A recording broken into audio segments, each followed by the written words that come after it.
কূপ ছিল। গ্রামের লোকজন যতবার পানি তোলার জন্য তাতে বালতি ফেলতো, প্রতিবারই শূন্য দড়ি উঠে আসতো, বালতি পাওয়া যেত না। এমন অদ্ভুত কাণ্ড ঘটায় এ খবর ছড়িয়ে পড়লে সবাই বলাবলি করতে লাগলো যে কূপটি ভুতুড়ে।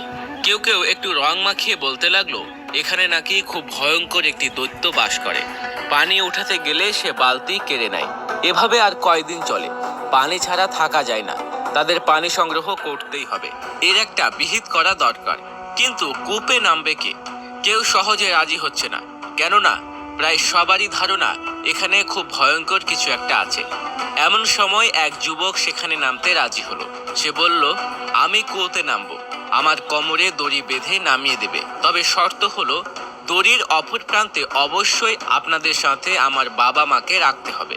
গ্রামের লোকজন তার শর্ত শুনে বেশ আশ্চর্য হলো। এখানে শক্তিশালী এতগুলো মানুষ থাকতে তার বাবা মাকে কেন লাগবে? তাও তারা বৃদ্ধ হয়ে গেছে প্রায়। প্রথমে তারা যুবককে বিষয়টা বোঝাতে চেষ্টা করলো যে কূপটা ভয়ঙ্কর, কিন্তু ছেলে তো তাদের কোনো কথাই শুনলো না। এরপর তার বাবা মা তাকে বলল, নামিস না খোকা, ভূত প্রেত থাকতে পারে। কিন্তু যুবকের এক কথা, সে নামবেই, এবং অবশ্যই গ্রামের লোকজনের সাথে তার মা বাবাকেও ওপরে রাখতে হবে।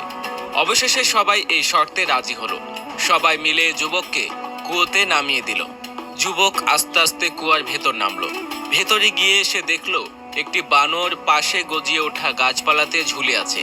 যুবক বুঝতে পারলো এগুলো কোনো দৈত্যের কাজ না, বরং এই শয়তান বাদরটি দড়ি খুলে বালতি রেখে দিত। যুবককে দেখে বানর তার কাছে এলো। যুবক বানরটিকে ধরে কাঁধে বসিয়ে দড়ি টানার নির্দেশ দিল। সবাই দড়ি টানতে লাগলো। বানরটি ছিল যুবকের কাঁধে। স্বাভাবিকভাবেই সর্বপ্রথম কুয়োর মধ্যে বানরটি ভেসে উঠল। আবছা আলোয় ভূতের মতো মনে হলো। যারা দেখে সবাই মনে করলো সত্যিকারের ভূতটা উঠে আসছে, তাই দলের সবাই যে যা যান নিয়ে পালালো। কিন্তু সবাই চলে গেলেও দুজন দড়ি ছাড়লো না। দুজন হলো তার মা এবং বাবা। তারা বহু কষ্টে ছেলেকে উপরে টেনে তুলল, ফলে তার ছেলে নিশ্চিত মৃত্যুর হাত থেকে বেঁচে গেল। এরপর সবাই বুঝতে পারল কেন সে মা বাবাকে দড়ি ধরার নির্দেশ দিয়েছিল।